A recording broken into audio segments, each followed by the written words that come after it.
The challenge of today is to do away with money and credit cards, but by the end of it, to have gathered a few items into this basket. Now I'm starting off with absolutely nothing, so all I've really got to give is, well, myself and my time. And I found a supermarket in Oxford that's a little bit different and is going to let me volunteer in exchange for a few goods to kickstart our day exploring the old tradition of bartering.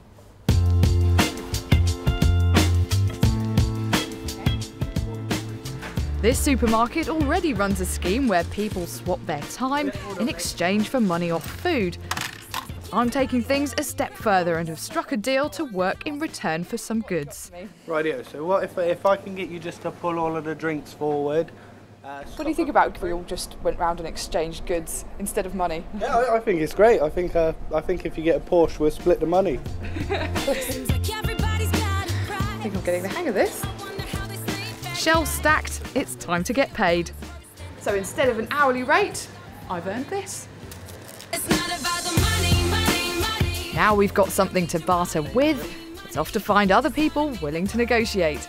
I know this isn't the normal way you do business, but just for today, is that going to work for you? With some cooking sauces? Yeah, can we throw the sauce back in and then we'll call it a deal? Good doing business with you. Good doing business with you too. Cheers. Thank you.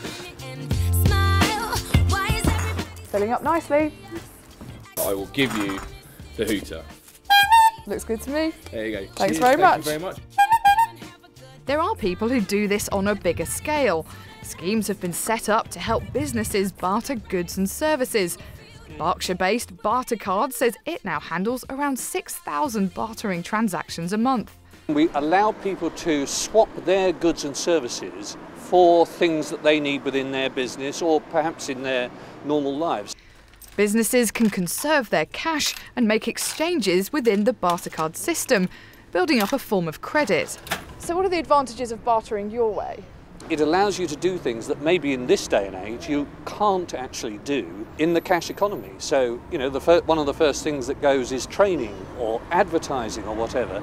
If you can use your goods and services to pay for those things, then you can make progress when people purely in the cash economy might be struggling. The idea of creating alternative forms of credit is also something some towns and cities are doing, like the Midhurst Pound, a locals-only currency created to help stimulate the town's economy. There's your change and there's your Midhurst. Thank you very much. Back in Oxford, I found a restaurant where the owner will take customers' crockery in exchange for sausages. I realise that it's a very tricky market out there, and actually going out for a meal is quite a luxury, so I've said, look, we really need fantastic teapots in the restaurant, and I'd love to swap those for sausages. Ready to negotiate? I think we are. This chap could be a little tricky for us to use in the restaurant. He's been well loved. They have. So what are we saying? 5 sausages, 5 cupcakes. That's a deal. Great deal. Put it there. Good work. Well, we're not doing too badly, but I think it's time to try and trade this lot up for something a bit bigger. Well, that looks ideal. Could you let it go in return for some great produce to take home with you? Because it doesn't owe me much. Bit of fun as well, and yeah, go for it, you know. Brilliant. Yeah. We've got a deal? Yeah, okay. Thank you. Cool. So while we're unlikely to see bartering ever replacing our traditional financial transactions, in tough economic times it has proved a viable way of businesses trading with one another to gain advantages. And for me, well, I've ended up with this baby. Not a bad day's work.